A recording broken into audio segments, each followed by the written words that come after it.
लगातार नरेंद्र मोदी कहते इतना सारा काम किया। तो झूठा बोलने की पहली आइटम है। प्रधानमंत्री है लेकिन ज्यादातर बीजेपी के स्टार प्रचारक ही है, प्रधानमंत्री नहीं। और ये तो है जो मार्केटिंग के मैनेजर हो, ऐसे लगता है ये पीएम जैसा, इसमें हमें तो लगता ही नहीं कि ये हमारे भारत देश के पीएम है। सुरक्षित है, हम सुरक्षित है, हम हिंदू ही है। हाँ। गुजरात वो जो भाजपा है ना हिंदू, वो सुरक्षित नहीं है। और कंपनी वालों से पैसा ले लेके भाजपा के कार्यकर्ता सब बड़ी बड़ी मीटिंगें, बड़े बड़े भाषण कर रहे हैं। ग्रास रूट की जो भी कामगिरी हो रही है वो सारे गुजरात में कांग्रेस के कार्यकारी कर रहे हैं। भाजपा जुमलाबाजी करती है और उसके साथ में केजरीवाल भी जुमलेबाजी करता है। जो सबको दे के गुमराह कर रहे हैं, बाकी कांग्रेस में कुछ है ही नहीं, भाजपा में कुछ है ही नहीं। खुद ही बोल दिया कांग्रेस फंस गया। भाजपा में कुछ है ही नहीं जी, सब है वो सब कांग्रेस में ही है। कांग्रेस वाले जो बताएंगे वो कर देंगे, पूरा कर देंगे। लेकिन भाजपा लगातार कह रही है कि कांग्रेस कुछ नहीं करती है, कांग्रेस वंशवाद की पार्टी है, परिवारवाद की कुछ पार्टी नहीं है, वो वंशवाद की पार्टी नहीं है। यहाँ तो जो सच है वो सब है कि जो कर रहे हैं वो सब कांग्रेस वाले ने जो इतना किया वो एक भी काम भाजपा वालों ने कहा तो किया 27 साल से कुछ भी काम नहीं किया नहीं भाजपा किया, वालों ने। नहीं किया। लगातार नरेंद्र मोदी कहते इतना सारा काम वो किया।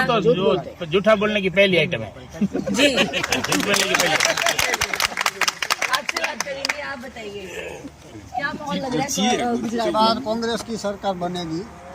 बन जाएगी कांग्रेस हाँ, की? कांग्रेस की बनेगी। भाजपा का गढ़ माना जाता है, कैसे बन जाएगी कांग्रेस? और सब मोदी ने कुछ नहीं किया, बड़ी बड़ी फैक्ट्री आ जाते हैं, किया कुछ नहीं है। तो मोदी जी फैक्ट्री का है, वो जब भी आते हैं बड़ी बड़ी बातें बताते हैं कि हमने विकास किया है। कुछ विकास नहीं है। अभी आप जामनगर में जाके कहीं इतना एरिया है जहाँ पानी का और पीने का टैंकर जाता है, नल भी नहीं है सिटी वो तो कहते हैं हर घर नल पहुंचा नहीं दिया नहीं है। हमने। आप खुद जाकर देख लेना, कई जामनगर में ऐसे विस्तार है जहाँ अभी टैंक जाते हैं पानी के, नल नहीं है। नल नहीं है नहीं तो है। मोदी जी झूठ बोल रहे हैं क्या? हाँ, वो फेंकने वाले आइटम ही है, फेंकू चंद प्रधानमंत्री आप फेंकेंगे। जी। अभी अब किसानों को कहते हैं हम बिजली देते हैं, हमारे गांव में ही रात को ही बिजली देते हैं, दिन को किसानी को नहीं देते। दिन को बिजली नहीं दे रहे हैं? नहीं देते, आप खुद जाके देख लेना। वो कहते 24 घंटे बिजली आती है। कुछ नहीं आता है, 27 साल से कुछ नहीं हुआ है क्या? कुछ नहीं हुआ है।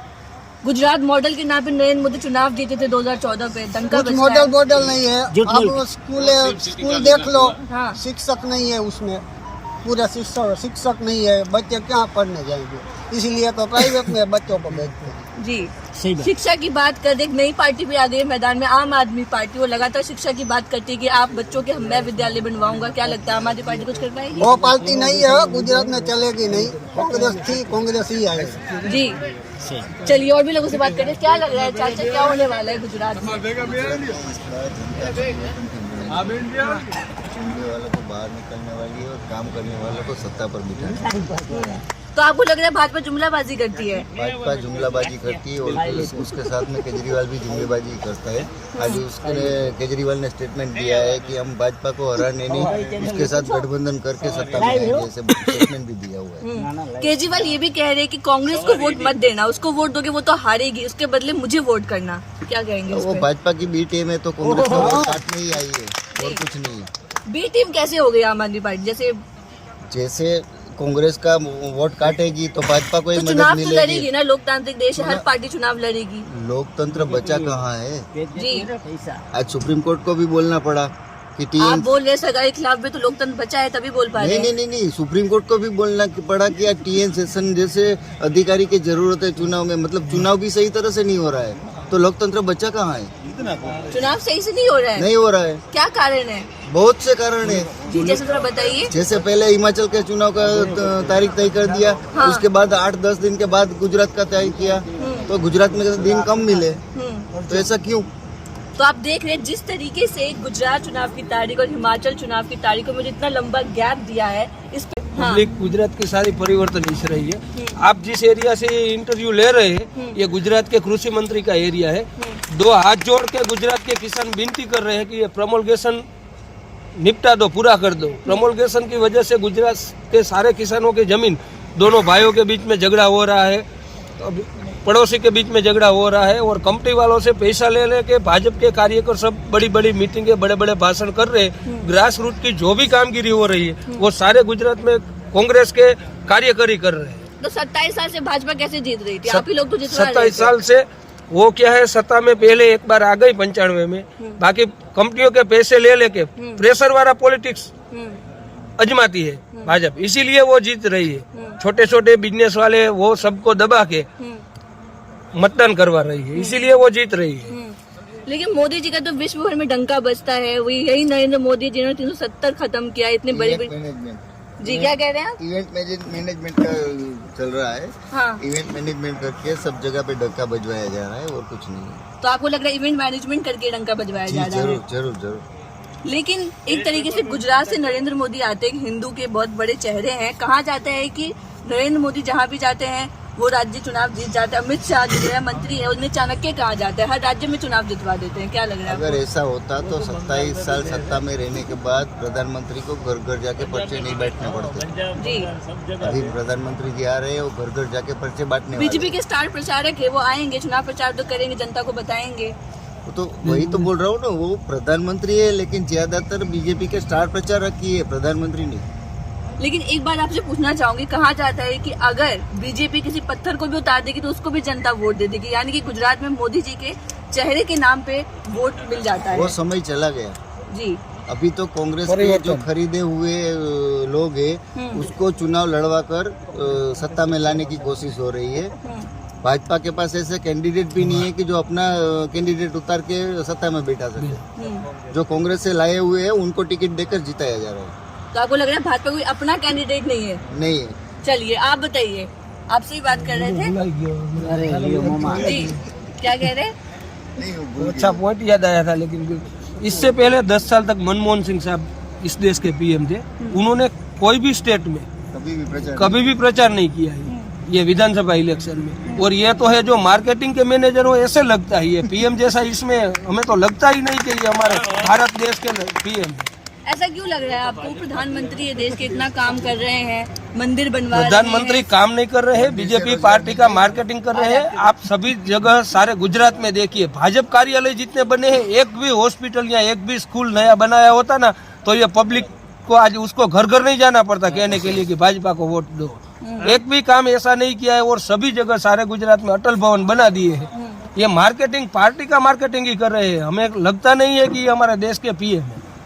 नहीं लगता आपको देश के पीएम है? नहीं, हमारा मन नहीं मानने के लिए तैयार नहीं। ऐसे पीएम नहीं होते। पीएम थे मनमोहन सिंह, जो अर्थतंत्र जानते थे, सब उसको पता रहता था कि देश को कैसे चलाना चाहिए। तो इस बार क्या होने वाला है गुजरात में? इस बार गुजरात में 100% सत्ता परिवर्तन ही होगा और कांग्रेस की शासन आएगी। और जो वो गरीब लोग हैं, एक्टिव नहीं लग रही थी गुजरात में।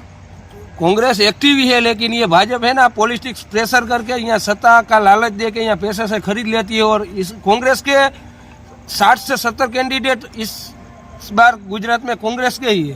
कांग्रेस के ही है। भाजपा में जो कैंडिडेट, कितनी सीटों की उम्मीद लगती है कि कांग्रेस इस बार ला सकती है? 125 से। भाजपा वाले कह रहे 125 से ज्यादा आएंगे।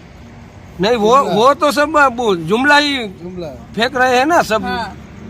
अब तो योगी बाबा भी गुजरात में आ गए हैं। वो योगी तो द्वारका दर्शन करने के लिए आए हैं। वो सीट तो 100% जा ही रही है। ये 77 भी जा रही है और द्वारका भी जा रही है। 100% जा रही है। तमाम नेता उतर गए हैं बीजेपी के बड़े बड़े। वो कोई भी आए ना, हाँ। इस बार वहाँ परिवर्तन ही। हाँ, लेकिन चाणक्य को कैसे हराएंगे?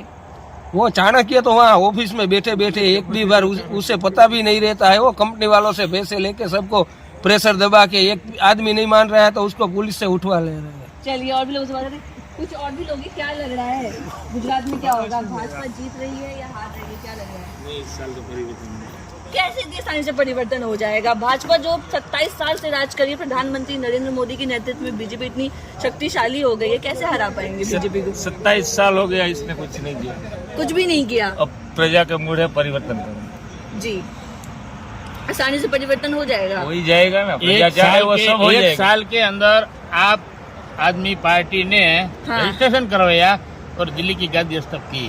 उस टाइम भाजपा कहाँ थी? है नहीं, पहले दिल्ली में थी ना, पंजाब में थी, पश्चिम बंगाल में थी। तो एक साल में गई तो जाने वाली है, उसमें कोई नहीं। पब्लिक का माहौल है, पब्लिक चाहती नहीं है, भाजपा वालों को चाहती नहीं। लेकिन कहा जाता है नरेंद्र मोदी यहीं से गए हैं, अमित शाह भी यहीं के हैं, गुजरात के हैं वो। गुजरात के है वो बात सही है, लेकिन अभी गुजरात वाले उसको नहीं चाहेंगे तो कहाँ से रहेंगे? हिंदुत्व के मुद्दे पे तो जीत सकती है नहीं भाजपा। नहीं नहीं, वो झूठा मुद्दा, वो मुद्दा नहीं है। वो तो जो सब ये सब कर रहे हैं। नहीं, कहते नहीं है कि भाजपा में हिंदू ज्यादा सुरक्षित है, खुद कहते हैं भाजपा वाले। नहीं, हम हिंदू ही है, हम सुरक्षित है यहाँ। सुरक्षित है। हम सुरक्षित है, हम हिंदू ही है। हाँ। गुजरात वो पूरा जो भाजपा में है ना हिंदू, वो भाजपा से सुरक्षित नहीं है। जो ये भारत में रहते हैं हिंदू वो सुरक्षित है, भाजपा में रहते हैं वो सुरक्षित नहीं है। हम सुरक्षित है, मैं हिंदू। आप सुरक्षित है? मैं सुरक्षित। चलिए आप बताइए, आप बताइए युवाओं के मन में क्या चल रहा है? क्या क्या रैली चालू कर रहे हैं? कांग्रेस का ही शासन लाना चाहते हैं सभी लोग।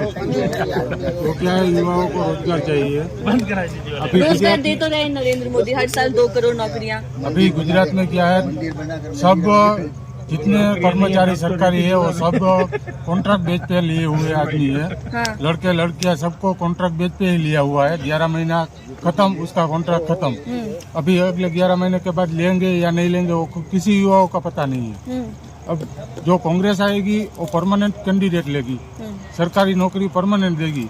आज कोई भी ग्रेजुएट करके 3-4 साल मेहनत करके अच्छे नंबरों से आएगा, उसको आप 11 महीने के लिए ले लोगे नौकरी पे और 11 महीने के बाद बोलोगे कि आपकी जगह नहीं है। अब कॉन्ट्रैक्ट दूसरी कंपनी को दे दिया, दूसरी कंपनी चलाएगी। इधर आप जाइए, जहाँ मामलतदार कचहरी है, कलेक्टर कचहरी है, वहाँ जितने भी कंप्यूटर ऑपरेटर है, जितने भी है, सब आवक का दाखला वो सब निकाल दे और सब कॉन्ट्रैक्ट बेस पे ही काम करते हैं। अब 11 महीने के बाद जाओगे तो वो बदल गया होगा, दूसरा आ गया होगा, उसको पता नहीं है कि कैसा काम करना है। ये भाजपा का एक थीम है कि युवाओं को नौकरी की लालच दो पर नौकरी मत दो, उसको 11 महीने तक काम करवा लो, फिर उसका यूज करके फेंक दो। ये यूज एंड थ्रो वाली सरकार हो गई है। तो मोदी जी झूठ बोल रहे हैं क्या, जब लगातार रैलियों में बोल रहे कि मैंने इतना काम किया, इतने स्कूल बनवा दिए, इतने कॉलेज बनवा दिए, सब झूठ बोल रहे हैं देखिए क्या? मैडम, काम का किया है। आज जो कॉन्ट्रैक्ट सरकार निकालती है वो प्राइवेट कंपनियों को देती है। ये हाईवे बना लिया, हाईवे बना लिया तो उसमें 3-3 टोल नाके डाल दिए। हाईवे का काम होगा 100 करोड़ का, और टोल नाके वाले 300 करोड़ रुपया ले लेते हैं। और देना किसको पड़ता है? पब्लिक को ही देना पड़ता है। जितने टोल नाके है उसकी आपको उधर जाके इसका सिर्फ आपको निकाल लीजिए कि 5 साल से टोल नाका खड़ा है तो उसकी इनकम कितनी हुई टोल नाके की, रोड बनाने का खर्च कितना आया, ट्रांसपोर्टिंग का खर्च कितना बढ़ गया है। अभी जो एक ट्रक इधर से जाता था 400 रुपये में वापस आता था, वो ट्रक को आज 1200 रुपये में वापस आना पड़ता है टोल नाका भर के। तो उसका खर्च क्यों कौन भोगेगा? पब्लिक ही पे ही आएगा ना। और ट्रांसपोर्टिंग वाले तो लेंगे नहीं अपने ऊपर। जितना माल आता है वो सब में आप दाम देखिए, 2 गुना 3 गुना हो गया है ट्रांसपोर्टिंग का। अब गुजरात से जितना माल बाहर भेजते थे उसका ट्रांसपोर्टिंग का खर्चा आधा आता था, उससे अब की बार 3 गुना हो गया है। आप बोल रहे हैं कि विकास हुआ, रोड रास्ते का विकास किया तो पब्लिक के पैसों से ही कर रहे हैं ना। तो टोल, अब सरकार विकास कर रही है तो टोल नाके डालने के क्या जरूरत? टैक्स तो देना ही पड़ेगा। टैक्स तो पब्लिक भर ही रही है ना। आप कोई भी सामान खरीदोगे आप पब्लिक का ही टैक्स लगेगा ना। सामान वाला व्यापारी तो टैक्स भरेगा नहीं। वो बोलेगा कि आपको पक्का बिल चाहिए तो 24% वेट लगेगा, 18% वेट लगेगा, 9% वेट लगेगा। तो वो तो पब्लिक ही भरेगी ना, वो व्यापारी तो भरता नहीं है। तो ट्रांसपोर्टिंग वाले जो माल लेके आते हैं बाहर से गुजरात में या गुजरात से बाहर भेजते हैं, वो टोल नाके का खर्चा भी उसमें ही जोड़ेंगे ना, उसकी कीमत में ही जोड़ेंगे ना, MRP में ही। इसके प्लस में वो वेट लगाते हैं ना। नेशनल दस्तक की आपसे गुजारिश है कि अगर इसको बचाना चाहते हैं तो नेशनल दस्तक को सब्सक्राइब करने के लिए रेड कलर के सब्सक्राइब बटन को दबाएं, फिर बेल आइकन की घंटी दबाएं। नेशनल दस्तक को बचाने के लिए बहुत जरूरी है कि हर खबर को शेयर करें, लाइक करें, कमेंट जरूर करें।